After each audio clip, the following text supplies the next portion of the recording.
தமிழ் சினிமாவை பொறுத்தவரைக்கும் இவங்கள தெரியாம நெறைய பேர் இருந்திருக்கவே முடியாது. இவங்க தமிழ் மக்களுக்காக பார்த்தீங்கன்னா, நெறைய படங்கள பார்த்தீங்கன்னா பண்ணிக்கிட்டு இருந்தாங்க. இப்பவும் பண்ணிக்கிட்டு தான் இருக்காங்க.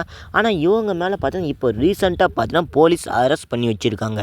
அது என்ன எல்லாத்தையும் நான் உங்களுக்காக சொல்லப் போறேன். ஸோ மறக்காம வீடியோவ முழுசா பாருங்க. அதுக்கு முன்னாடி சப்ஸ்கிரைப் பண்ணாம பார்த்தீங்கன்னா, சப்ஸ்கிரைப் பண்ணி வச்சுட்டு வீடியோக்கு லைக்க குடுத்துட்டு உங்க ஃப்ரெண்ட்ஸுக்கு ஷேர் பண்ணிட்டு வீடியோக்குள்ள போகலாம்.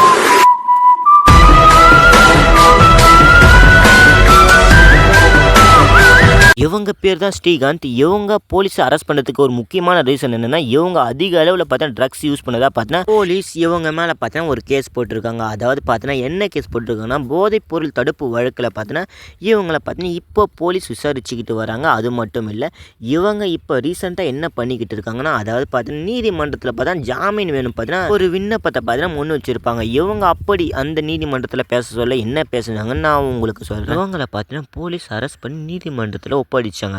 இவங்க அப்படி நீதிபதி கிட்ட என்ன பேசியிருப்பாங்கன்னா, கண்ணீர் மல்க பேசினாங்கன்னா, அதாவது பார்த்தீங்கன்னா நான் தவறு செஞ்சுட்டேன், என்ன மன்னிச்சிடுங்க, எனக்கு ஜாமீன் கொடுங்கன்னு பார்த்தீங்கன்னா கேட்டு ரொம்பவும் ரெக்வஸ்ட் பண்ணியிருக்காங்க. இவங்கள போலீஸ் அரெஸ்ட் பண்ணுறதுக்கு என்ன ப்ரூஃப் இருக்குன்னு இப்போ பார்க்கலாம். ரீசெண்டாக சென்னையில் இருக்கிற நுங்கம்பாக்கம் இந்த ஒரு பிளேஸில் பார்த்தீங்கன்னா தனியார் பாரில் பார்த்தீங்கன்னா ஒரு சண்டை நடந்திருக்கு. அந்த ஒரு சண்டையில் பார்த்தீங்கன்னா அதிமுகவோட ஐடி பிரிவு முன்னாள் நிர்வாகி பிரசாந்த் இவங்கள பார்த்தீங்கன்னா போலீஸ் அரெஸ்ட் பண்ணியிருக்கு. இவங்களை அரெஸ்ட் பண்ணும்போது தான் பயங்கரமான ஒரு ஷாக்கிங் ரிசல்ட்டை பார்த்தீங்கன்னா சொல்லியிருக்காங்க. இவங்களோட மொபைலை வாங்கினதில் பார்த்தீங்கன்னா அதில் பார்த்தீங்கன்னா வாட்ஸ்அப்பை ஓப்பன் பண்ணி பார்த்துருக்காங்க. அதில் பார்த்தீங்கன்னா ஷாக்கிங்கான ரிசல்ட்டெல்லாம் கிடைச்சிருக்கு. அது என்னென்னு நான் உங்களுக்கு சொல்கிறேன். இவங்க பார்த்தீங்கன்னா அப்போது போதைப்பொருள் சப்ளையர் லிஸ்ட்டில் பிரதீப் என்பவர் பார்த்தீங்கன்னா போலீஸ் அரெஸ்ட் பண்ணியிருப்பாங்க. நான் உங்களுக்கு முன்னாடி சொல்லியிருப்பேன். ஸோ இவங்களை விசாரிக்க சொல்ல பார்த்தீங்கன்னா இவங்க இப்போ என்ன பண்ணுறாங்கன்னா, நடிகர் ஸ்ரீகாந்த் தீங்காரை என்ற படத்தில் பார்த்தீங்கன்னா நடித்து வராங்க. ஸோ இந்த படத்தோட டைரக்டர் யாருன்னா பிரசாந்த்.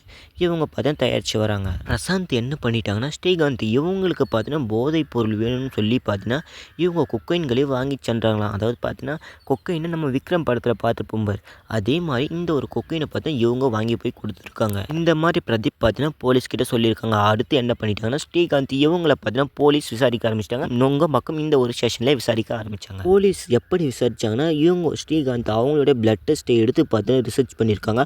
ஸோ அதில் பார்த்தீங்கன்னா என்ன வந்திருக்குன்னா, இவங்க போதைப் பொருள் யூஸ் பண்ணதுக்கான எல்லா ரிசல்ட்டும் பார்த்தீங்கன்னா கிடைச்சிருக்கு. அதுக்கப்புறம் என்ன நடந்ததுன்னா, சென்னையில் இருக்கிற எழும்பூர் 14வது பெருநகர நீதிபதி அவங்க கிட்ட பார்த்தீங்கன்னா ஆஜர் பண்ணியிருந்தாங்க ஸ்ரீகாந்த். அவங்கள கிட்டத்தட்ட ஒரு தடவை 2 தடவை இல்லை, கிட்டத்தட்ட 40 தடவை பார்த்தீங்கன்னா போதைப் பொருளை வாங்கியிருக்காங்க.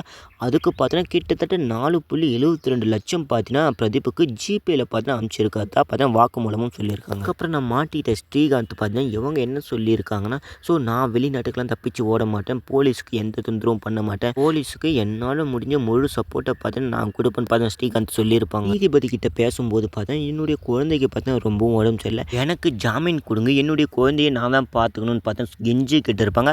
அதுக்கு பார்த்தீங்கன்னா நீதிபதி அவங்களுடைய முடிவை என்ன சொன்னாங்கன்னு தெரியுமா? அதாவது பார்த்தீங்கன்னா உங்களுக்கு ஜாமீன்லாம் தர முடியாது, அதுக்கு பதில் நீங்கள் பார்த்தீங்கன்னா ஒரு மனுவை போட்டுக்கோங்கன்னு பார்த்தீங்கன்னா சொல்லியிருப்பாங்க.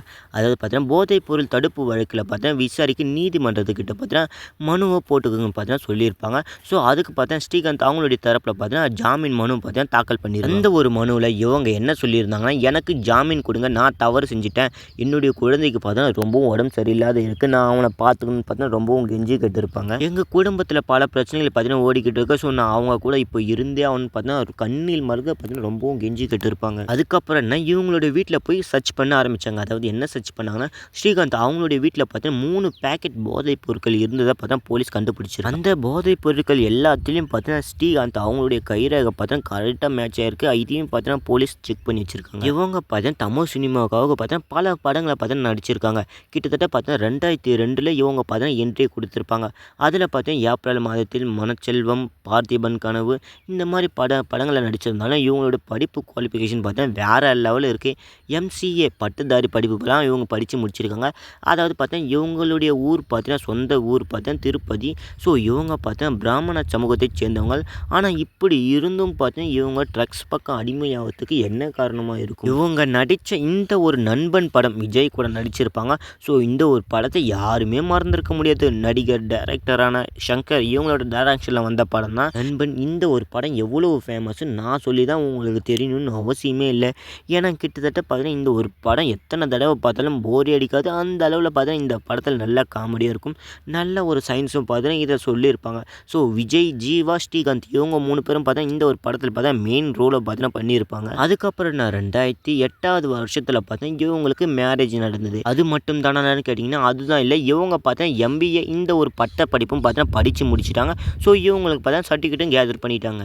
இவங்களுக்கு பார்த்தீங்கன்னா இப்போ 2 பசங்க இருக்காங்க. அது மட்டும் இல்லை. ஸோ இவங்களுடைய மேரேஜ் பார்த்தா ரொம்பவும் போராட்டத்துக்கு அப்புறம் தான் நடந்ததுன்னு பார்த்தா இப்போவும் பேசிக்கிட்டு தான் வராங்க. சரி, இந்த ஒரு வீடியோ நினச்சி நீங்கள் என்ன சொல்ல போறீங்கன்னு மறக்காம கமெண்ட்டில் சொல்லிட்டு இந்த ஒரு வீடியோ பற்றி லைக் கொடுத்துட்டு உங்கள் ஃப்ரெண்ட்ஸில் ஷேர் பண்ணிட்டு சத்து டாக்ஸை சப்ஸ்கிரைப் பண்ணி இந்த மாதிரி ட்ரக்ஸ் எடுக்கிற பழக்கம் உங்கள் வீட்டில் யாருக்காச்சும் இருக்கா, அப்படிலாம் உங்களுக்கு தெரிஞ்சவங்களுக்கு யாருக்காச்சும் இருக்கான்னு மறக்காமல் ஷேர் பண்ணி விட்டுருங்க. அதை இதோட ட்ராப் பண்ணிக்கங்க. அது ரொம்பவும் நல்ல விஷயம்னு நான் நினைக்கிறேன்.